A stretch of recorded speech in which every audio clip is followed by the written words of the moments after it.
Welcome to the Yoga Podcast, Keeping It Real, with your host, Claudia Azula Altucher.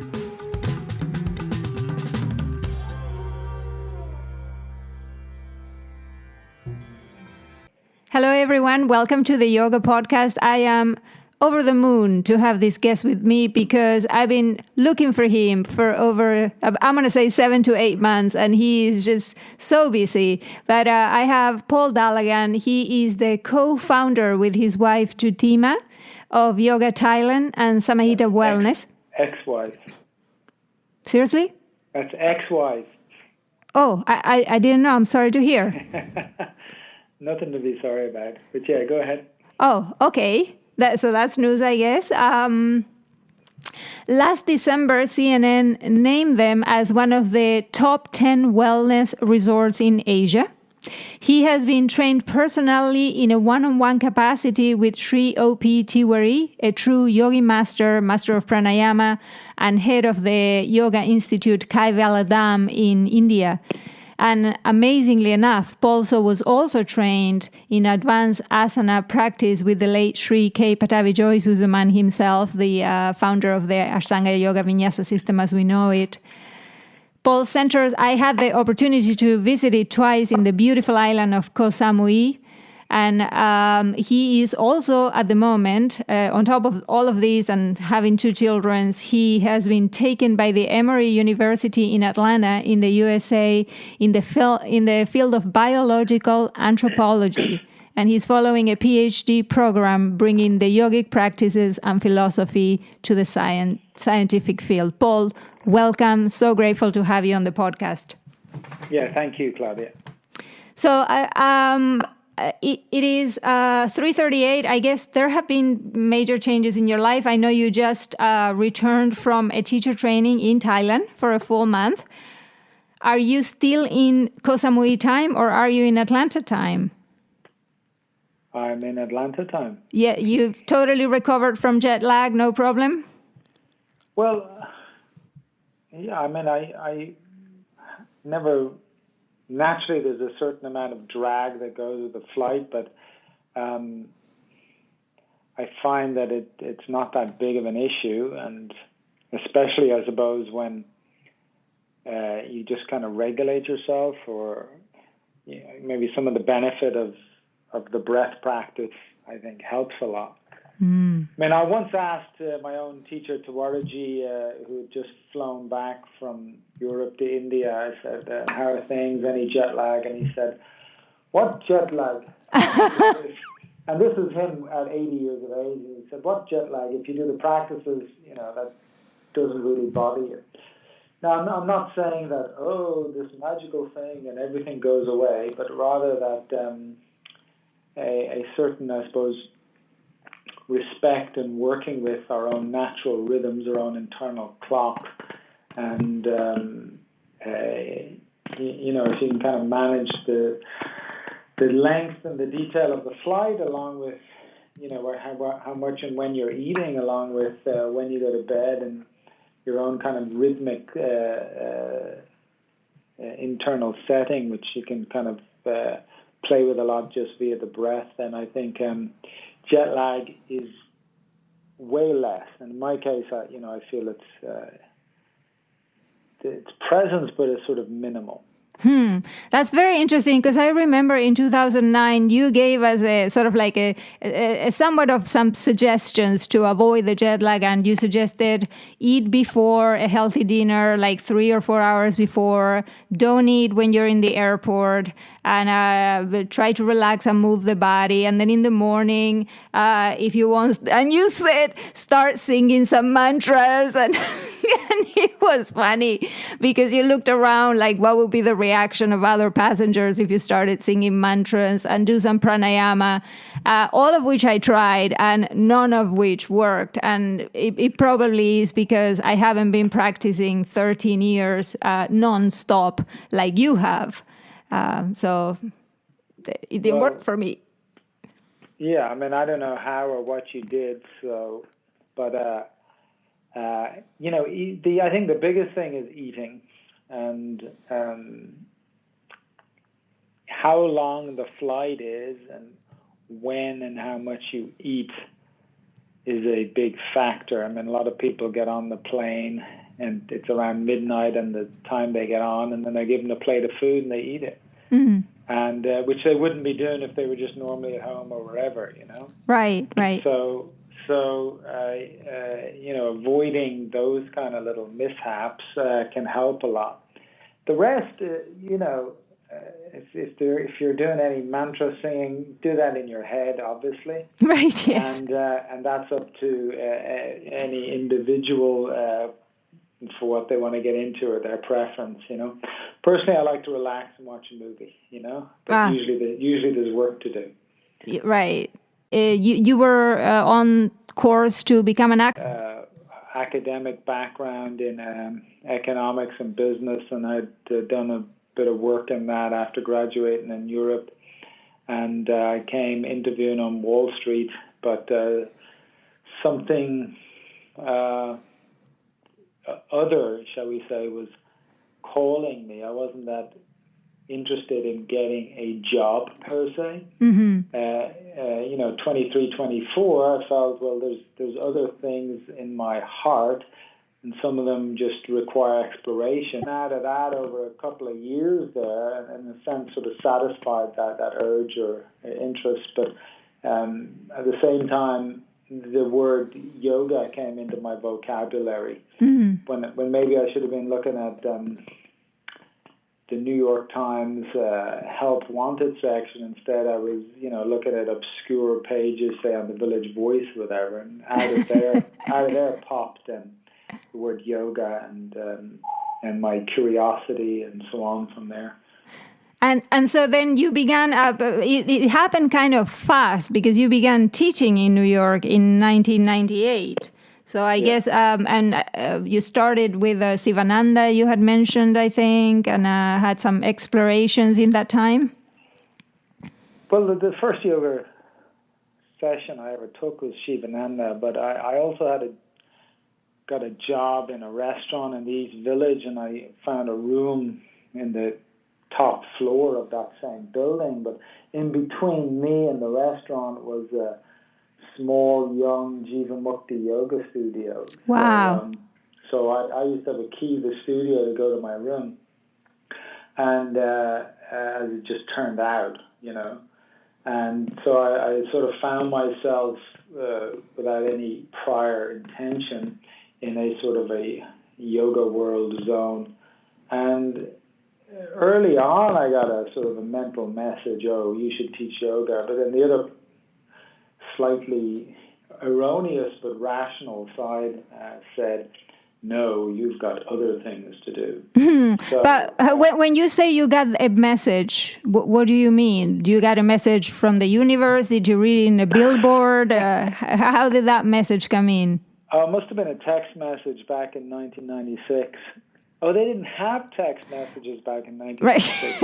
Right. what I mean is you just get like, I don't want to go too much into that, but you just get sort of, inner insights, or in this sense, it literally was an inner kind of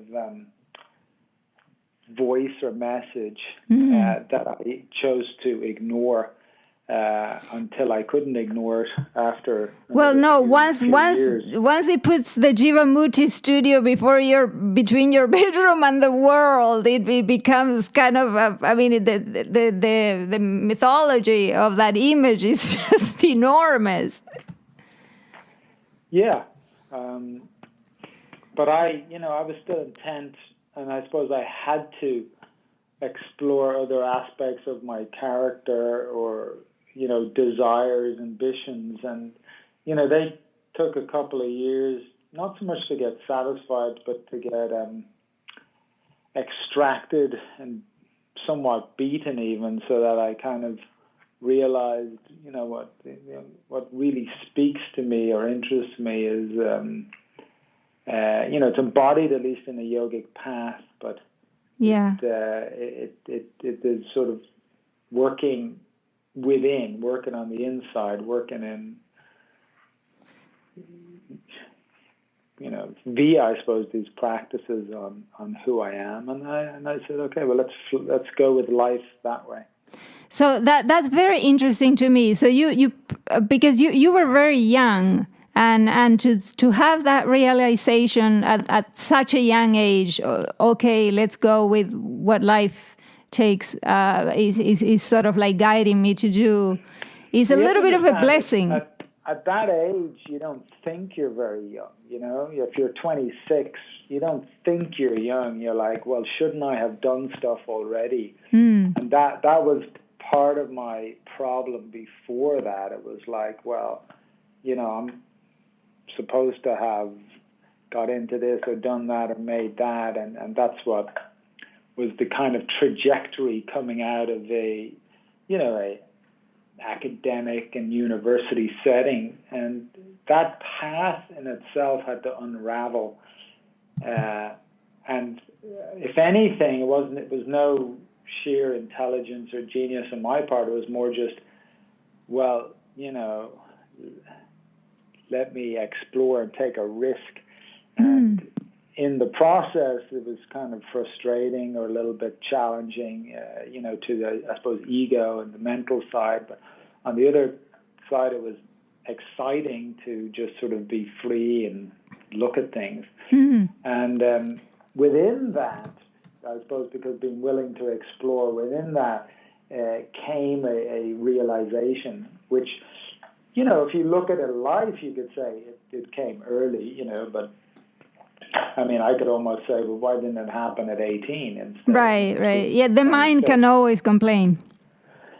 No, I wouldn't call it complaining, but it's more like the process of going through things is important to the process. You know, it's important to the discovery, to the understanding. So if you don't allow the process to go through, then, you know, it's always something that's one step away or at a distance. Or so it's not just that, you wake up at 18 or 48, you know, and there it is. It's rather that either life has sort of kicked us into some difficulty or challenge, or something inside is unsettled or dissatisfied or wants to search and look. And that actual process is you know, the benefit in and of itself and the kind of revealing factor. Right.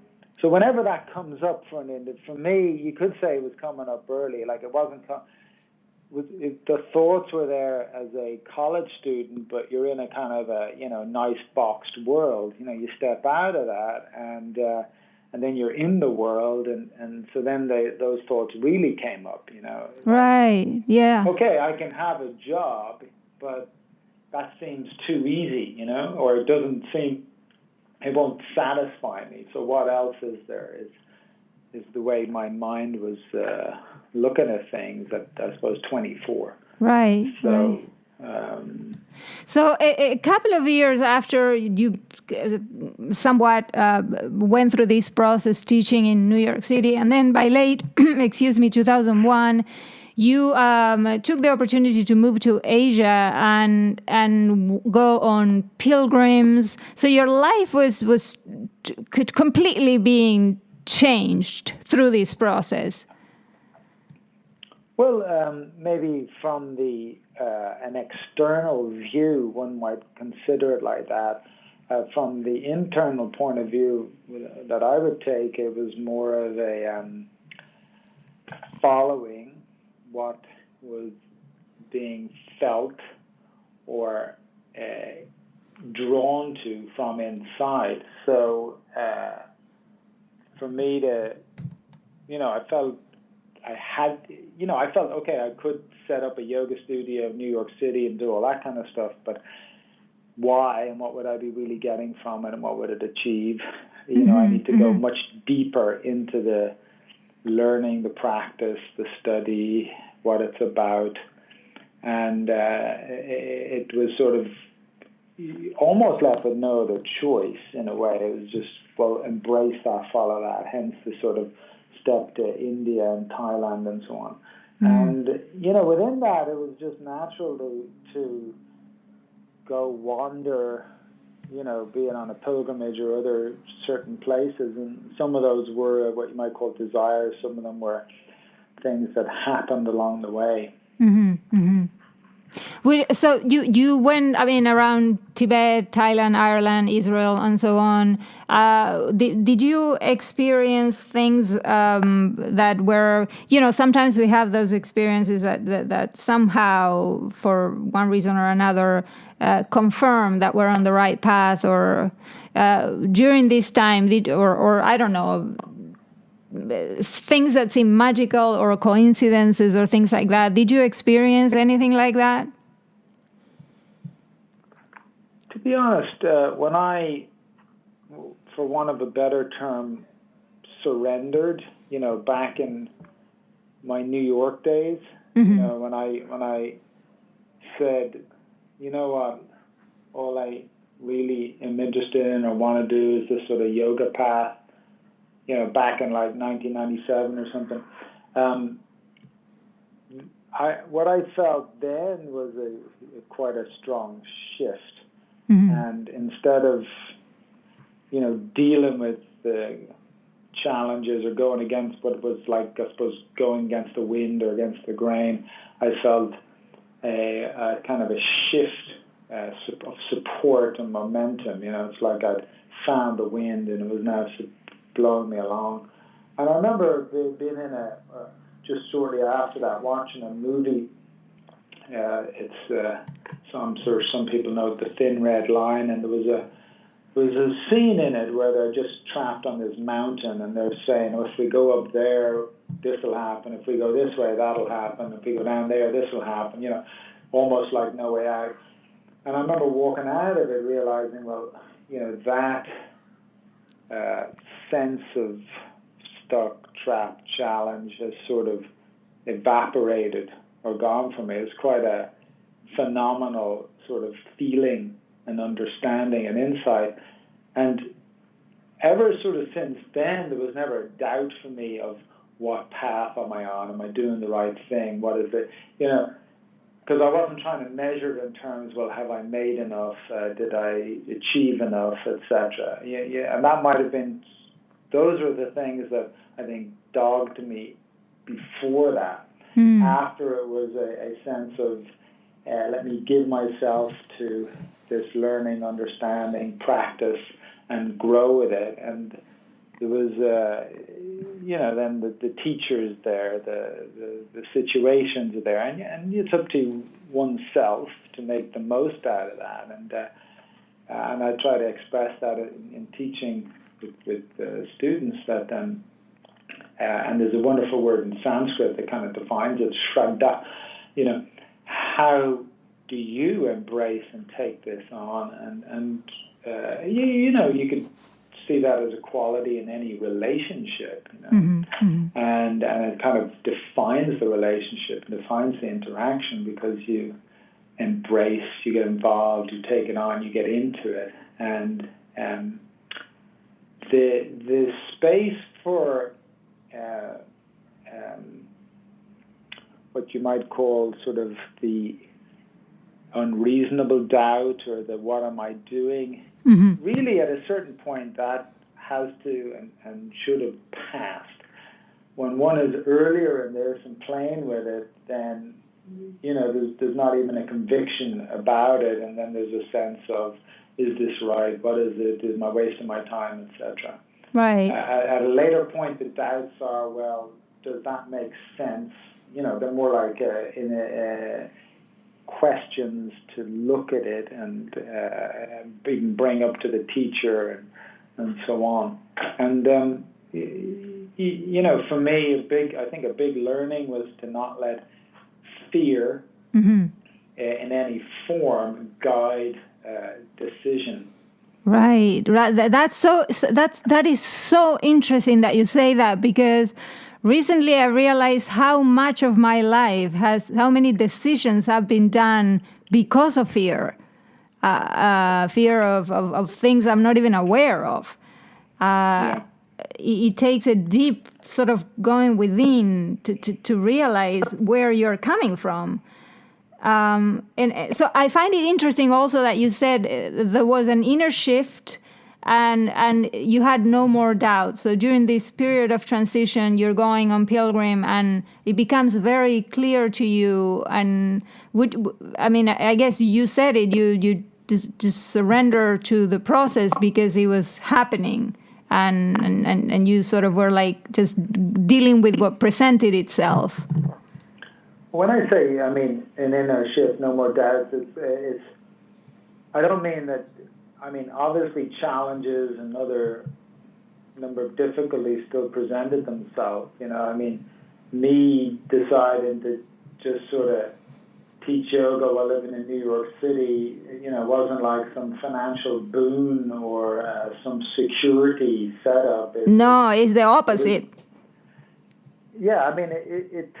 And it was the opposite of what was expected of me, both by myself and, say, peers or, parents or guides or whatever. You spend all those years studying and doing other things. So, but the kind of couple of years of struggle before that forced out of me a sense of, this is what makes sense and this is what I need to do. And then, so that doubt of try this, try that, or, I'm not sure, had passed. Mm-hmm. And then, with that come its own sort of set of challenges and what's next? Like, for a while it was great just living like that in New York and teaching and practicing, but there was a sense there's more to it, there's more depth in this, and that's when the sort of next chapter into time in Asia.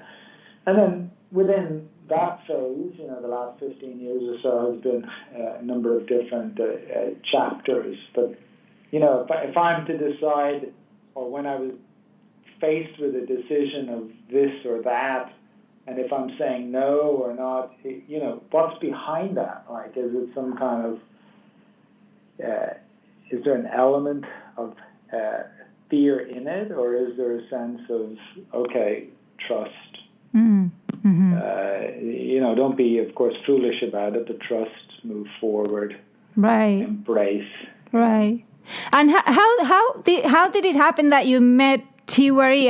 Tiwari is this incredible teacher. He has only 2 students that he teaches one-on-one in the whole world, and you're one of them. How did that happen? Yeah, that when you say it like that, that sounds very almost too Hollywoodish almost. But it turns out that it's not something that I suppose sort of trumpet or exclaim out there, but rather that when it comes down to it in a more deeper personal way, there's only a couple of us who have that particular relationship. At the same time, many others have shown up and learned from Tawarji and so on. But when you talk about the kind of deeply rich tradition and where there's sort of a sense of initiation and opening up and passing on of teachings, there's a number of factors that come together, and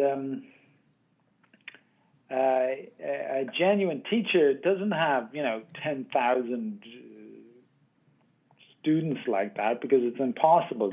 Right. You might have 10,000 people cross your door. Mm-hmm. Or 1 million or 100, but to work with, because it becomes a two-way relationship, and the teacher isn't going to waste their time opening up and because they really encourage, help, and guide the student on many levels of life, but obviously the focus being on the internal aspect. So when Tawarji and I met, there was a sense of he's nice, good connection. He's told me to do this, I'll do that. Mm-hmm. And it still took about 2.5 years to kind of come together. And if I look at it now, he was sort of watching and seeing me and what am I doing. And, there's something apparent on the inside as well. And that I suppose, he was more aware of. And,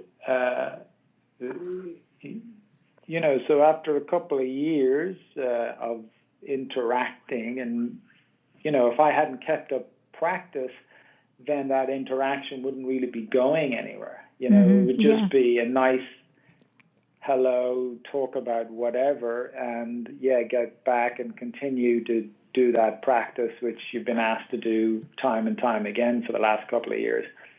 So instead, by doing something sincerely and getting into it, there's a shift, a growth, and part of that depends on the inner condition as well of the student. And so the combination of the effort, the condition, and the interaction with the teacher brings something forward, and the teacher knows this is a student that I'm invested in, and the student has an understanding of I'm fully committed to this. Right. And within that, there might be a level of initiation, etc. But it's not like I think is portrayed in so many, there are no explosions and Kundalini arisings and things like that. Well, no. What I mean is the mystical and your guru initiated you and all this and that is a sort of exaggerated or inflated in what are typically, I suppose, superficial accounts. Right, so I agree with that. When it's more and you're touched and you're given some mantra in the ear and this and that, really, this isn't any genuine initiation in a way of teaching. The connection that has to get established with a teacher-student is something, I suppose, subtle, personal. It doesn't need a big fanfare, and it can, there are a few different ways that it can be formalized, of course, but then, of course, it has to continue. Mm-hmm.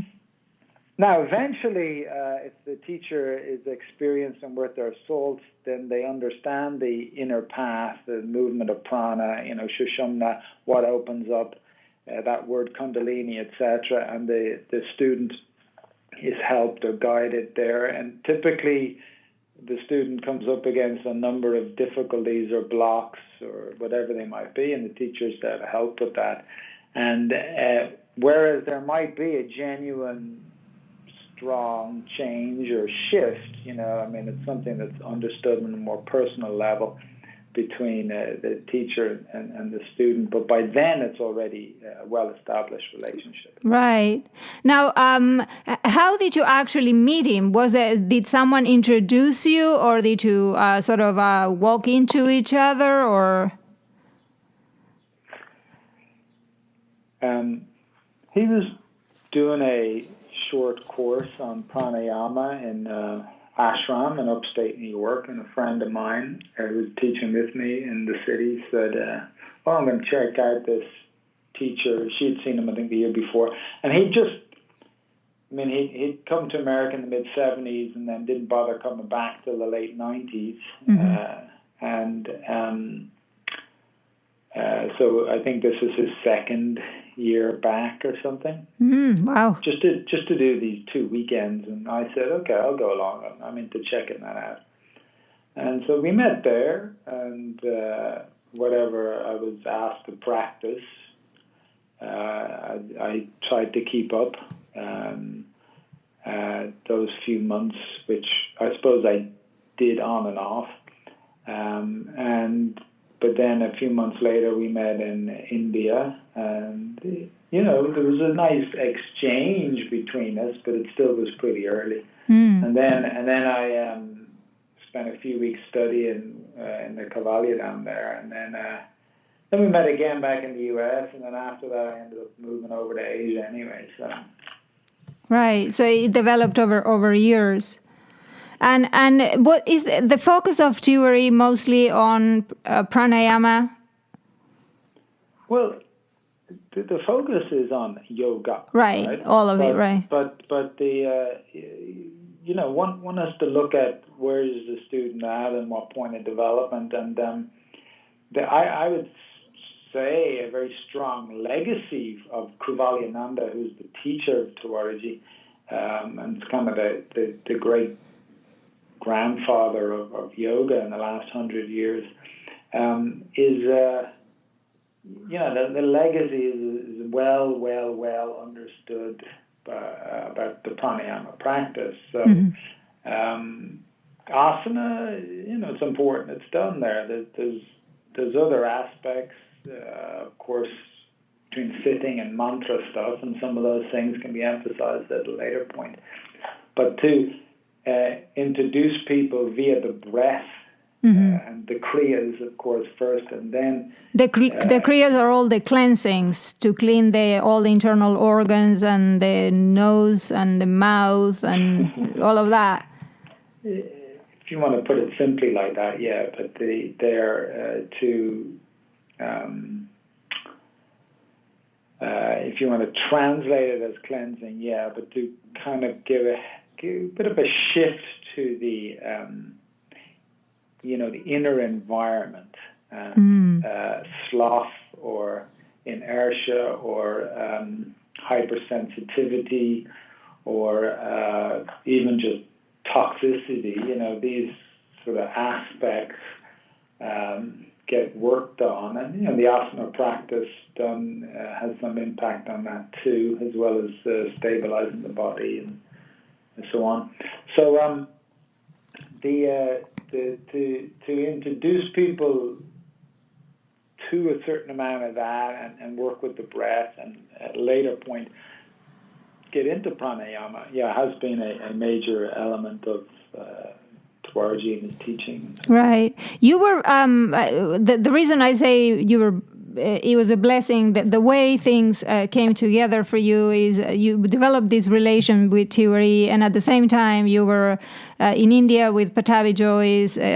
You've gone all the way to the third, fourth series of Ashtanga yoga, so your asana practice was incredibly deep, as well as this coming into your life. It made you very unique. In a way, in your formation as a teacher, I would say. So by the time you opened in 2003, the first Yoga Thailand, you had all these influences coming through you, which you were able to offer. How were you able to start Yoga Thailand? Did you have money saved? Did you?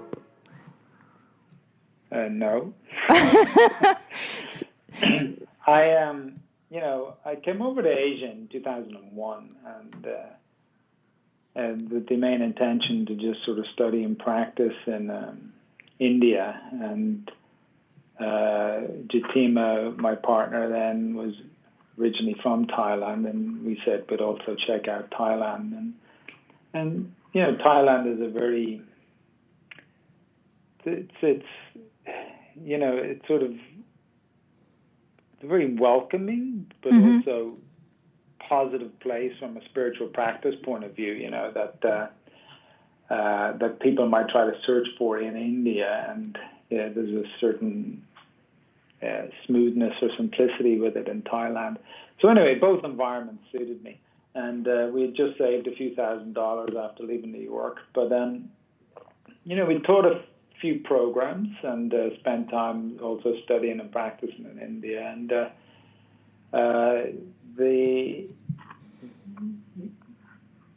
I was asked, do I want to take over this piece of land with the bungalows on it? And back to kind of, the reasoning behind decisions. If I say no, why? Is it out of laziness, out of fear? Am I trying to avoid a responsibility? So, that's how I looked at things. And right. Okay.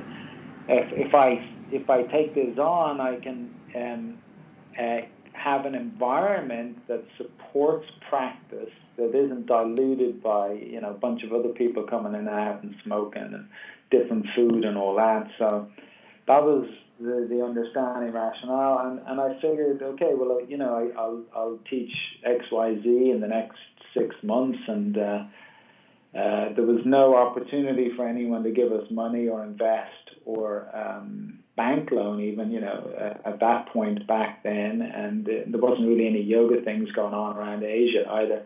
So it was just a sense of work hard. Any money that came in for a program, put it in to build the thing, and trust and see what would happen. And, without any elaborate business plan or other things, it was more a sense of getting stuck in full on and not needing to or wanting to have earned X, Y, Z, but more just, okay. Wow. To be honest, my philosophy was, I'd look up and I'd say, okay, Mother, if you want this to work, then, I'll do my part. And if it doesn't, no loss. I realized that this isn't part of my mix, and we go on to the next thing. Right. Recently I interviewed, her name is blanking now, but the woman who does Ayurveda, Jessica Blanchard, and she was there at the beginning, and she said that as soon as you started, after a couple of months, you and your partner went to India, and she was left to manage a center all by herself, which was, and she said she didn't feel scared. She said there was an energy and a synergy between all of you that it was just happening as it was supposed to be happening, even though I'm paraphrasing her a little bit, until you guys returned from India and continue with developing the center. Yeah, well, my initial intention was, if I was to take this on, it wasn't to get me caught up in building some business and growing some place. And I remember saying it specifically to Jatima at the time that, okay, if we do this, I'm still taking 6 months of the year in India. And that was my own personal sort of promise. And I did, for years, more so out of what we might call meticulous planning of putting on particular teachings and programs when there, and when not there, keeping the place managed and run. If we've already put in systems, then whoever could be there, like Jessica was doing that after about a year or two of it, and before Rusty was there for a bit, and one or two others in between. And if you put something in place and make sure people are taken care of, cost covered, etc., and you can plan it out so that things can work in time, then it had its own kind of synergy and flow. Right. But I still would say that, that comes down to a certain amount of sitting down to look at it and to care, and how do you put these things together, Yes. It didn't just like, oh, well, here it is, and it's all flowing. No, absolutely not. And, one thing I will say is, after every time I've been to Yoga Thailand, there is always, even now on the new center, and I was told by somebody who recommended I go there, a full sort of like feedback form, which it seemed to me was very respected. And by the time you were able to actually build a new center, which you built from scratch, I guess you had a lot of feedback from students and a bigger, better vision for it.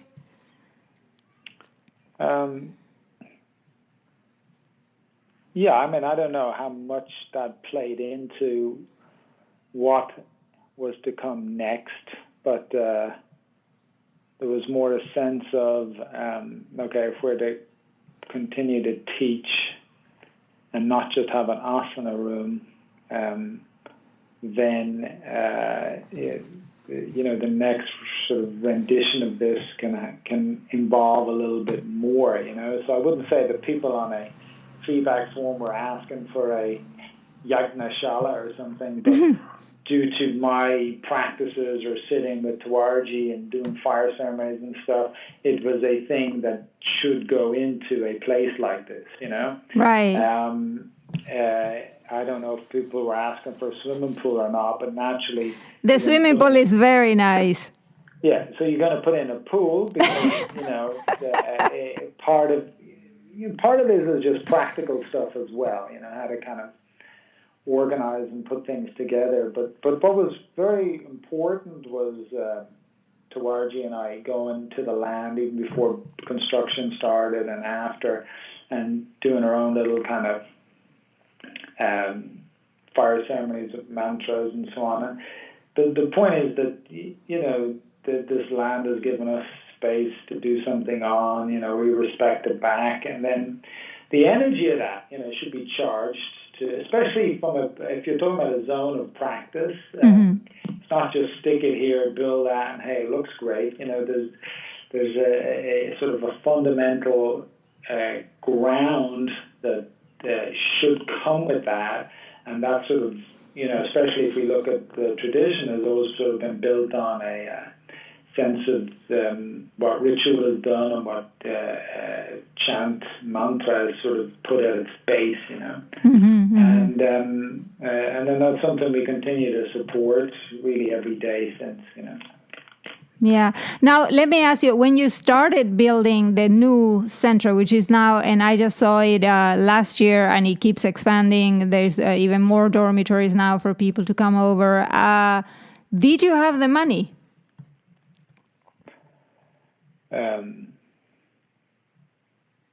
Meaning, when did I have the money in advance to pay for whatever I wanted? Yeah. No. No, I mean, this is amazing because, I know you're going to accuse me of going Hollywood on this, but the truth is, to me, the retreat you build now is like the Richard Branson Island for yoga. It's this amazing place. There are all sorts of Ayurvedic practices that you can take, including colonics, sauna. There is a consultations. You can do cleansings. The food is amazing. There is a sauna with a steam room, and it's just this beautiful place. There is a place for the fire ceremony, the swimming pool, the ocean. So it surprises me. I didn't have the money. It came to be through the internal practice.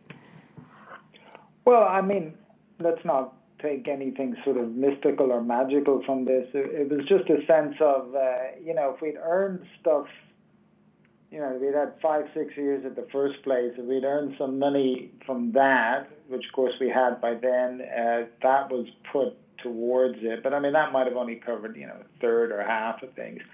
We did get a small bank loan, and then the rest was also a little bit of just back to the old way of doing things, that the schedule continues, things are booked, and just whatever is potentially more or less coming, or even if I did a workshop outside and earned something, all of it went in towards this. And there was a point where, I wondered, could we pay to finish the place, etc. We had a time limit.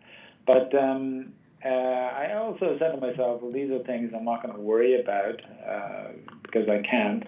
Right. And it's not productive, but let it come together. But there's a sense of we weren't trying to. Obviously, we were doing what we felt was an appropriate setup for the next level, but it wasn't like, you could easily get carried away and go too big, do too much, and then we might have found ourselves in trouble. So it was finding the right balance of size, budget, planning, and being efficient about that. And, I'm thankful to say that that went fairly smooth, not just because we trusted or chanted mantras or something, but because... No, you put in the work, but then you also trusted that what had to come would come. You did what you could, is what I'm getting. Yeah, but we also didn't try to build some the biggest place, a fanciest place. Right. You know, it was more an appropriate size. And yeah, there's been a few additions since, because naturally, you know, you get into something new and then you're going to grow a bit. And yeah, and not that there's dormitories. Yeah, I don't know if that's the right term. Nice rooms. They're beautiful rooms. Yeah. They're really beautiful rooms. Yeah, thank you. Yeah, it's an amazing place. I recommend to everyone the journey is long, that's true, but what a place to go to. Now, you know, Paul, the one thing that changed me very deeply in attending your classes is how much time you take when somebody goes to one of your workshops. There is this ability to take our time. Like I would think, okay, we're laying down, breathing in 3 parts, and like 10-15 minutes will go and we're still breathing in. There's this slowing down, which is amazing. And you also do this mini meditation that you've told me that has helped some business friends of yours who were very stressful. And would you care to share that mini sort of like guided way of starting the morning you do? Yeah, I think you mean the contemplation. Yes, the contemplation. It may have helped some business friends, but I mean, the feedback I get from different people is, you know, and from myself even, you know, you take on something sincerely, there's a positive kind of outcome, so to speak. Well, you know, one should understand when we speak of the field of meditation, it's synonymous with the field of yoga. Mm-hmm. And, you know, me, even from an academic researcher point of view, I'm very, very deliberate that, you know, those are not separate lines. You know, how and what one does, you might want to divide it up and say, well, this is this Buddhist meditation technique, and we're going to call that name, etc. Mm-hmm. But especially if one understands the field of yoga, it is a field. It is a whole methodology, procedures of the meditative process. Mm-hmm. Yes. And asana practice is part of that process. You know, it's an establishing, grounding factor.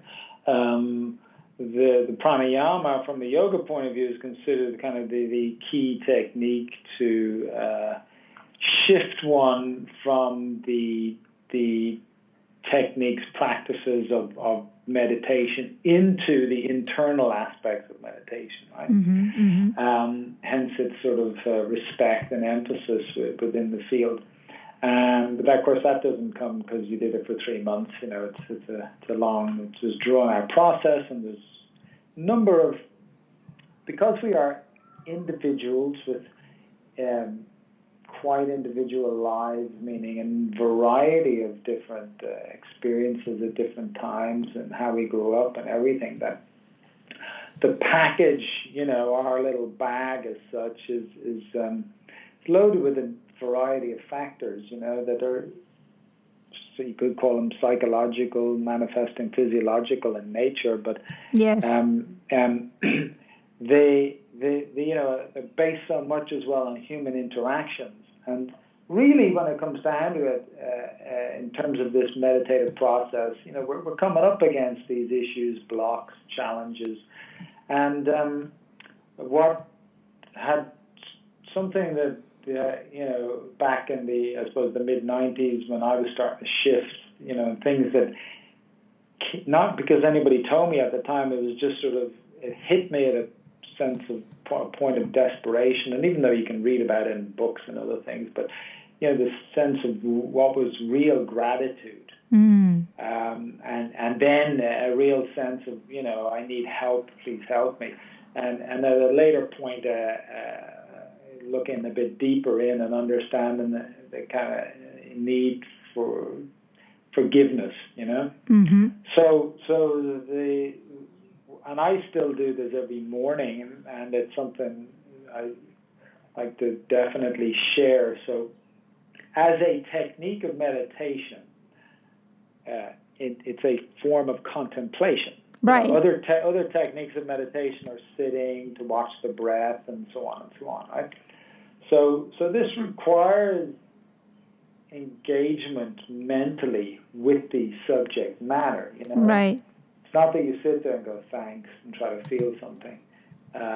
No, in fact, it's very involved. I remember when you would say, okay, I forgive or forgive me, tears swelling up and a lot of feelings and release happening.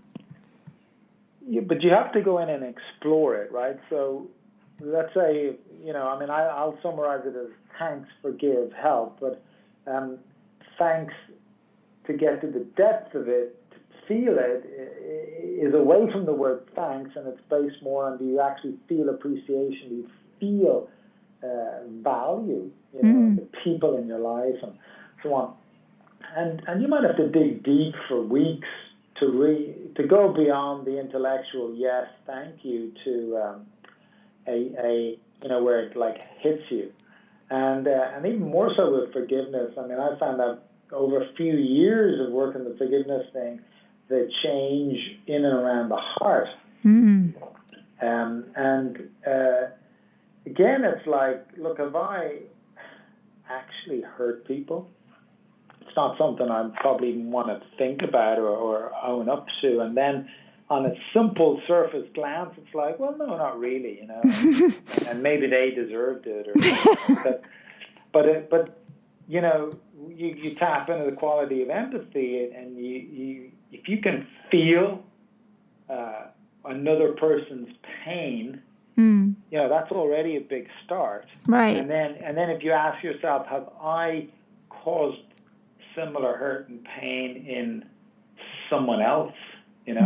And maybe I can't fully say yes consciously, but the chances are there's so much I don't remember, and there's so much I've been unaware of, and it's highly possible, if not absolutely possible, that I have hurt others this way and caused pain. And if I was to extend it past even just this life, of course. So sort of acknowledging that, and to anyone and all that I have hurt or caused hurt to, I mean it, I'm sorry. And they're not in my life now, they're not around, or I don't know how to reach them or whatever, but, this is the language of the heart. Right. And transcending. And so, we can say, it helps them, but, and ultimately it's doing some healing on my level, and if it has an impact on them, then that is wonderful, and that's the right thing. But I can't get off on I'm doing this because it'll help them, because I'm back in sort of an egotistical justification of it. Mm-hmm. But on the other side is trying to forgive people, and that's probably even harder for me. Yeah. Because of attachment and a lack of being able to penetrate beneath the surface of what we consider was the sort of unjust, be it treatment or a statement. Right. And so it's very helpful to step back and try to look at, well, who am I? Can I really, really be hurt? That doesn't mean that whatever that person did is okay. On the contrary, they might be a scoundrel and their behavior is completely inappropriate. But I can dissect this or undo it, so to speak, and in so doing, when it's bound together, it's hard for me to let go. But when I see the pieces and I see who I am, human behavior and their behavior and the nature of it, then a sort of unbinding or separation has come. And I don't forget, I don't not learn from it, but it's had an effect when that memory comes up and it does not cause a similar same physiological reaction. Mm-hmm.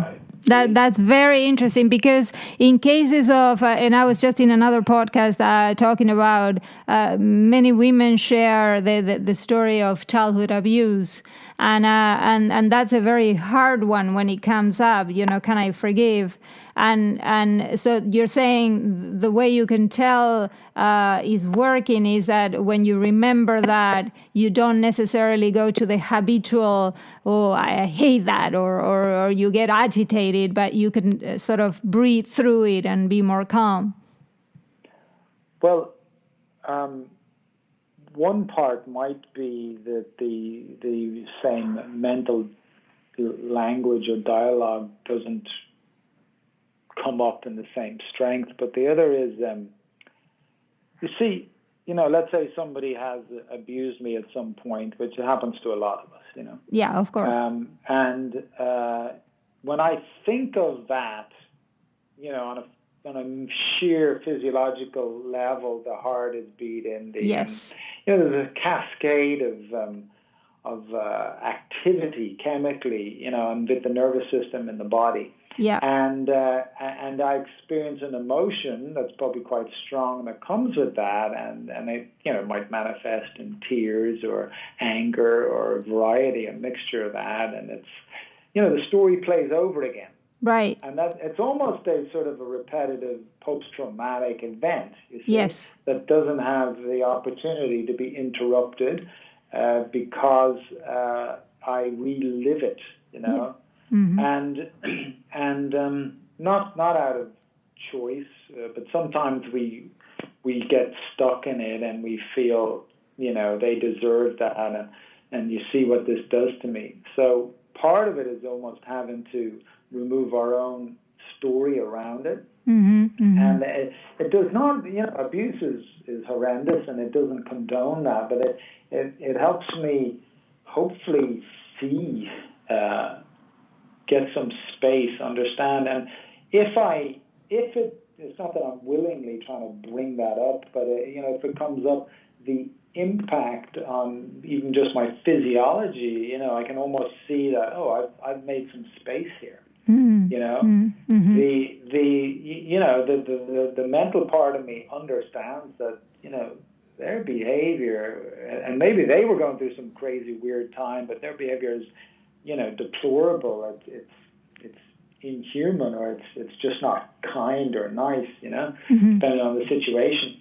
But for myself, there's a level of space, growth through understanding, and that shift has occurred on a deeper level, and as a result, I'm not reliving the reaction again and again. Right. The physiological response doesn't take me over again and again.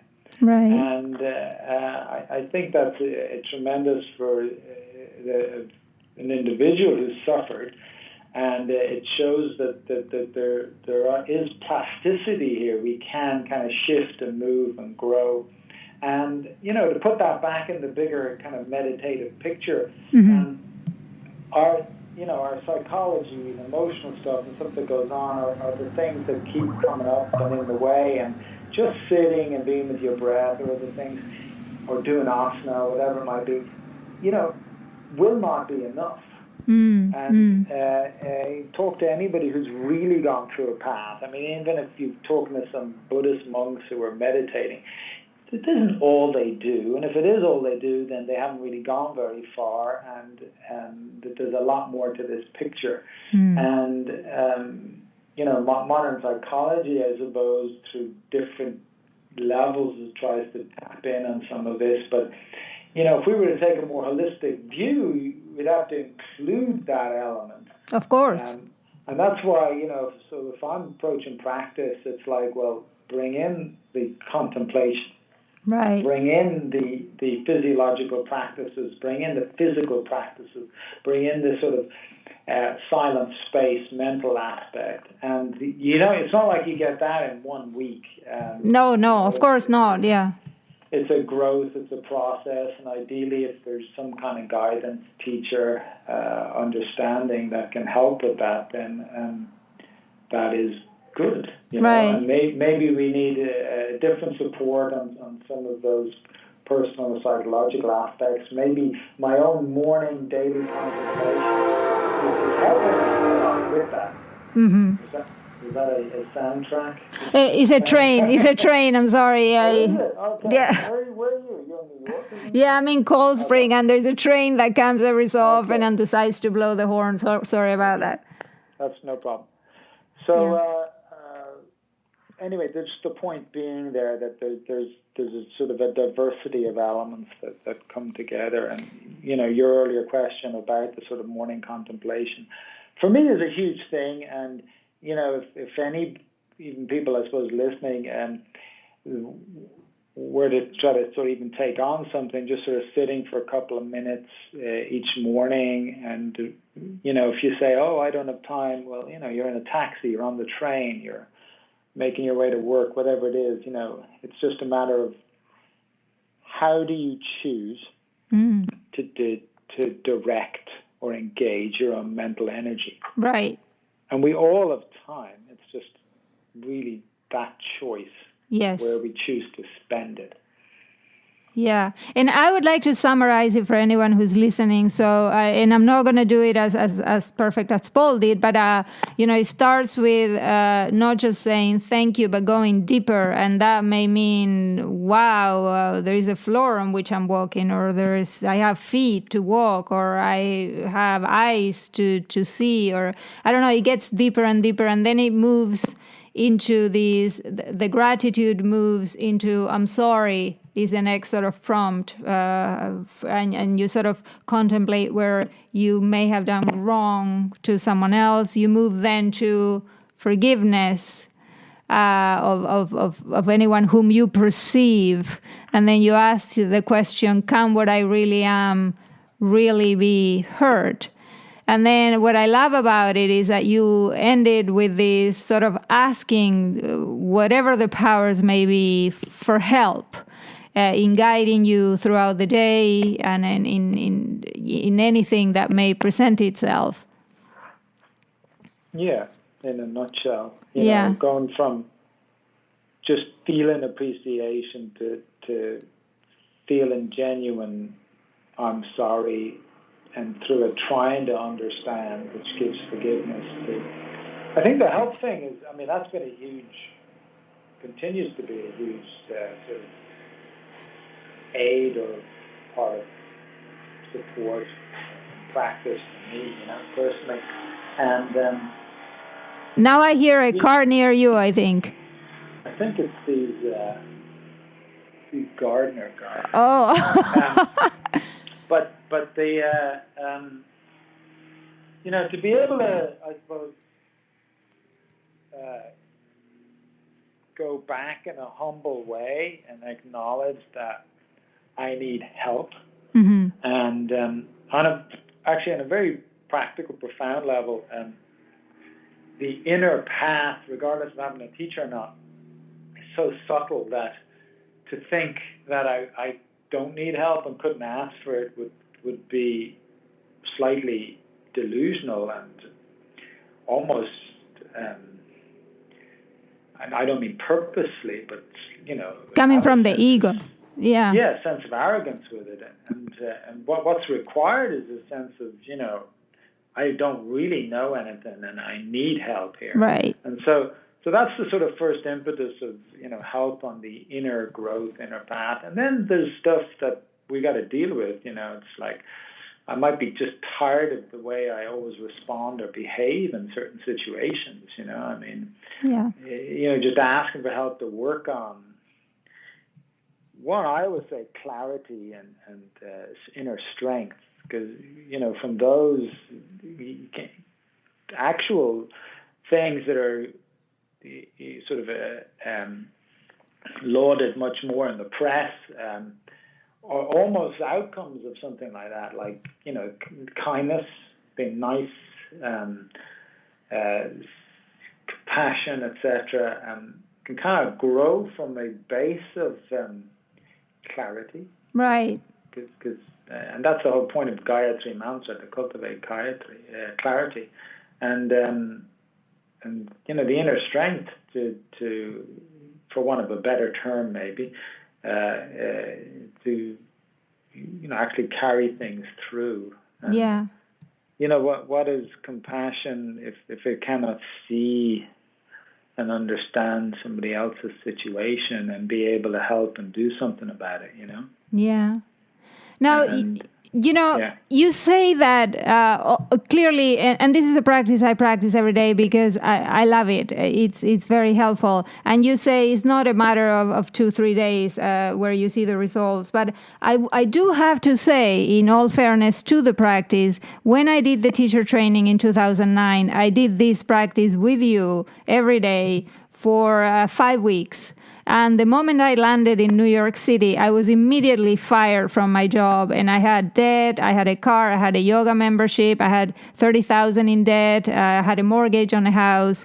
And I believe it was those 30 days of practicing this and being centered that allowed me the opportunity to be present with what was going on, which was pretty horrible. And I was even able to ask the human resources person, how are you feeling having to fire so many people, which like in retrospect, it seems strange, like not the usual response. And I'm not glorifying myself. I'm just saying it had a profound effect just in 5 weeks of doing it. Yeah. See, I should be interviewing you. Well, obviously our time together in a very sort of focused, dedicated environment can help add to it, amplify, and there was, continuous guidance on it. But ideally, my point is that, like, even for me, 18 years later, it's stuff I do every morning, because every day goes on and every day is still inner growth and introspection. Right. But having said that, just like you've exclaimed and a couple of others have to me along the way, that, even within a couple of weeks, like I was just speaking to a lady today here, and very intelligent, strong academic person, etc. But just in 2 months from her getting absorbed into the yoga practice of the things we kind of do before training, and then I'm fully on it, she said totally cleared up where her mind is at, what she sees, and how she's managing things. And, she has a number of challenges, personal challenges that a lot of us in life, of course, have to deal with. And it, in a sense, of course, if you, when we say give yourself, you're kind of like devoting certain mental energy to some of these things. There's already an effect, even in a week or two. For it to kind of become part of your inner makeup, obviously it takes longer. Right, that's true. And 5-week impact for you obviously had an impact, and stronger so than if you were there and it kind of hit you from out of the blue. Right. But as I always like to say to people or students that come along, it's like, well, I hope we can meet in 5, 10, 20 years on a reunion and all this and see, who's doing it. And hopefully we're all been able to keep this up. Right. Yes. Now, Paul, I'm conscious of the time, and I know we've been going. I just have 2 last questions for you. Okay, go ahead. One is, you've mentioned, as I heard you teaching, I think more than once, that as you go around the world and you have the opportunity to interact with many students, you notice that there is a sort of like, I'm going to use the word epidemic, but, in a broad sense, of a lot of tension in the upper part of the belly. So not so much in the lower part, but in the upper part of the belly. Do you think that's tied to holding on to resentments and inner things, or what would you say? Well, the research hopefully would identify what it might be tied to, but if I was to hypothesize at this stage. I mean, basically, wherever I've gone, be it like North China or Europe or New York or wherever, I find similar patterns that manifest themselves on a sort of a physical level. And like you just said, it's very common, the kind of tightness in the upper abdomen. And that alone was one of the things to prompt me to get into this sort of research side and academic stuff. And, you know, if I'm to step back, I would say human beings have a diverse number of traits, show a variety of behavioral aspects, and culturally, you know, different compositions. But, you know, in base ways, we're very close. We're very similar as well. And and then if you look at it evolutionary, you can kind of like chart that. And you know, whether I'm growing up in some tribe in New Guinea or in a farm 200 years ago in England, or I'm in North China with my, you know, under Mao regime in a farm there, or I'm growing up in the middle of New York City or something, or I was, say, in Ireland, you know, I'm still upset when my mother or father screamed at me, you know, when I'm 3 years old or 5 years old. Right. I still hold my breath. Right. I still, you know, I'm 7 years old now, and maybe one of my parents hit me, you know, and I get all rigid and nervous, and I grip, and that involves also holding the breath. Then, you know, I'm 10 years old, and one of my friends says something very mean to me and doesn't want to hang out anymore, you know, and I get upset and I'm crying, and there's a rigidity that develops there too.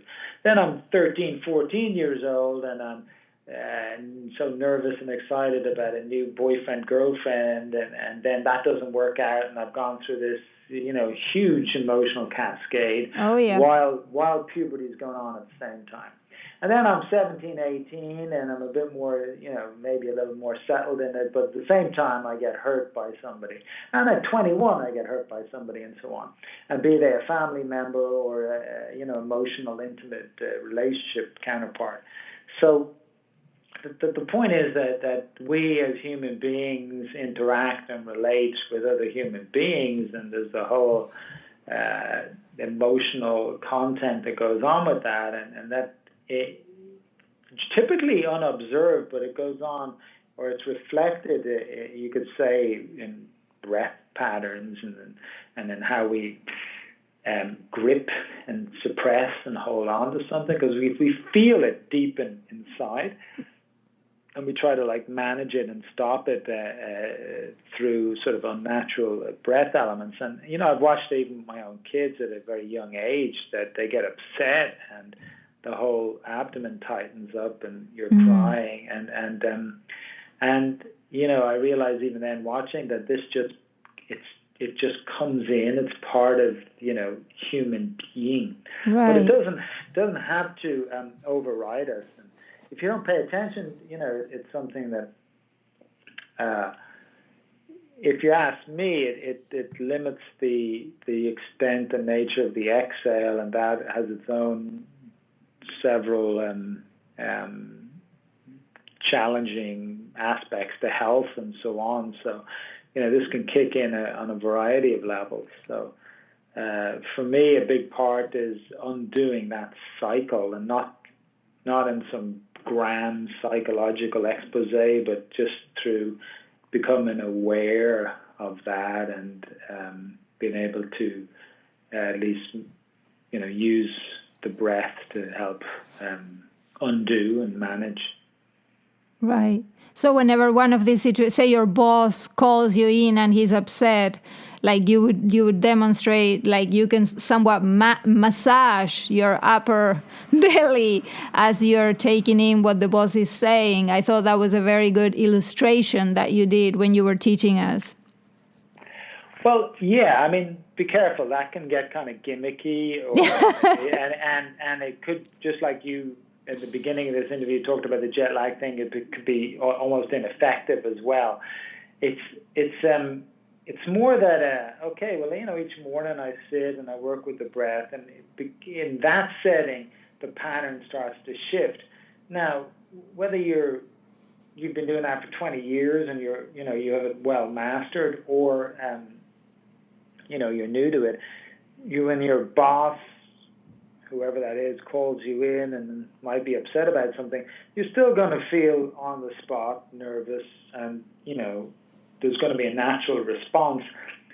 The question is that response just building on continuous responses like that time and time again, or is it like, even if you put me in that situation, I'd have that natural response, but after it, can I release it and not be, still caught with that upset setting, or often there's a fear thing that comes up if your boss is yelling at you, etc. Right. As opposed to just being blasé, well, screw them anyway, and who cares, It's more, well, okay, he's either justified or he's overreacting, or, it's too much. Let me, manage my own sort of physiology, take care of myself. And if in the situation it helps to have a hand on your upper abdomen, in a situation like that, I wouldn't fully state it, but you might be sitting listening to some presentation or standing in the elevator to lift, and you could just check in on how your breathing is, So I'd say it's more the times where you can become aware of your breath and can work with it either through a daily morning routine and or these kind of other moments. And then when these more, highly charged and emotional situations come up, that you'll still get hit, triggered, but right. The ability to kind of manage it, I'd say, is way stronger and smoother. Right. That's helpful. So the last question I have is an ongoing question I have, which comes from my own curiosity, and it is a little deep, so I'm going to go deep on you. And you've been practicing for many years, clearly. You've been through many experiences, including family, divorce, children, everything. And throughout all of these, what would you say is one thing that has taken you a long time to understand?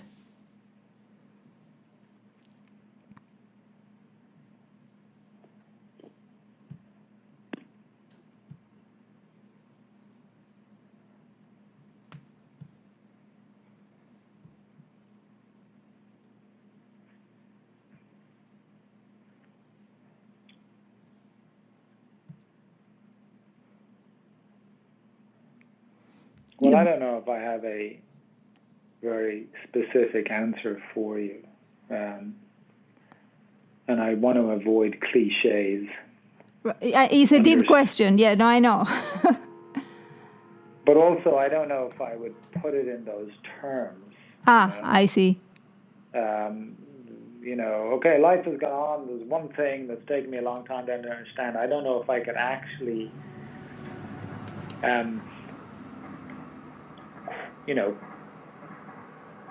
qualify it like that. But what I do continue to see is that, and these are, kind of little phrases I like to use, is life is tricky. It can be beautiful and enjoyable, but ultimately, it's tricky. There's a lot of stuff to deal with. And it's easy to forget. It's easy to forget to practice. It's easy to forget that I did something. It's easy to forget what I should do. You know what I mean? Like things I've even learned, you see? Mm-hmm. So the things we get into can easily slip away as well. Yeah. And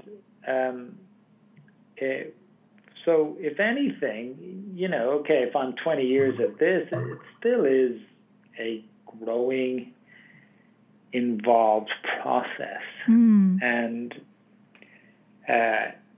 avoiding the cliche, and that's me understanding myself, etc. But it's something that isn't like, there it is, it's solved because I've done 25 years or 30 years. It's a process that continues to go on, and one works with oneself, and really, is it something you're willing to stay in and keep at, or not? And I think with years and maturing and that, you realize that it's not about or you practice and you do all of this. It's the key is actually balance, right? And finding balance, and almost knowing what that balance is on a sort of an internal level, and that you can see what can even sort of reveal what is the degree of practice needed, and so on, and balance might also be something that covers many years. So you might have years of what we might call a kind of a more dedicated or deeper involved level of austerity or practice, and then that passes. I mean, I know for me there was 11 years very kind of lean and austere, and it in some way kind of accomplished some things that can pass, and then I'm definitely more involved in the world and with people, and especially this stage, and it's like it's not to shun or negate aspects of the world then either. A balance comes back in, so you don't get like overly attached or addicted to something, but you don't judge, negate, cross off the list either.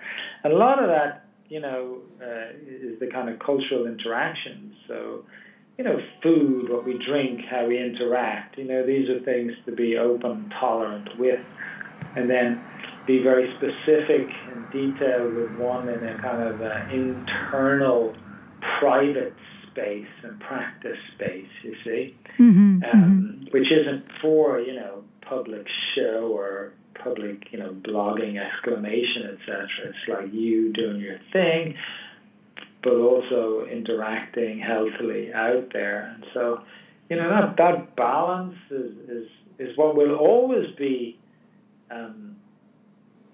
I suppose, challenged on, because life is tricky and it's easy to forget, and we kind of slip this way, slip that way, slip this way, slip that way. Right. So working on that, and that, not that that's just one thing, but that is something that I've seen develop and even harmonize, and within the have family, kids, and don't have family, and work and all of this, Yeah. And I think it's really important in practice, because people miss that point, it especially in asana practice, and especially in a system that's, you're doing another pose. It's, to get caught. You can get away from it all, and it's really about the right amount to do in this amount of time, in this day. Right. And if you understand that, and it takes a while, admittedly, to understand that and work with it, if the effect manifests over years anyway. Right. And so I come back to balance, and how the balance can be, what is inner peace? Stuff is going to happen. How sort of stable and balanced are you within that? Yeah. And the word for me is kind of the word that came up back in the early days of teaching is centered. So it's not, I think mindful isn't even enough. Mindful is just an aspect of approach to this. To be centered is to sort of, work within that balance zone, and you kind of feel you're in a, you might feel moments of harmony. You can deal with the stuff that life keeps throwing at you. Right. And part of that approach is what you've learned and been taught and can work with and go deeper with from a practice point of view. Yes, I love that. That's very interesting. And it's interesting too, you called it centered yoga. And this is where people can find you, right? centeredyoga.com. Is that still the website? For the commercial portion of this. Yeah. Yeah. Where can people find you? Yeah, well, they're both centered, spelled the American way, centeredyoga.com, and the Samahita, not Yoga Thailand, but Samahitaretreats.com. And that is SAMAHITA. retreat.com. Yeah. And this is the commercial part, but it's commercial for a reason. I don't do commercial just lightly. This is a place to go for real, for the real thing. I really enjoy having you over, Paul. Thank you so much for taking the time. And I wish you good luck with family and PhD and everything. Yeah, thanks, Claudia. I enjoyed the discussion and the questions. So. Om Shanti. Yeah. Okay. I don't know if you're still recording or not, but... I am still recording. Should I stop? That's up to you, but you can let me know when the That's all for the Yoga Podcast. If you enjoyed this episode, please leave a review in iTunes and visit theyogapodcast.com for more interviews. Until next time, keep it real.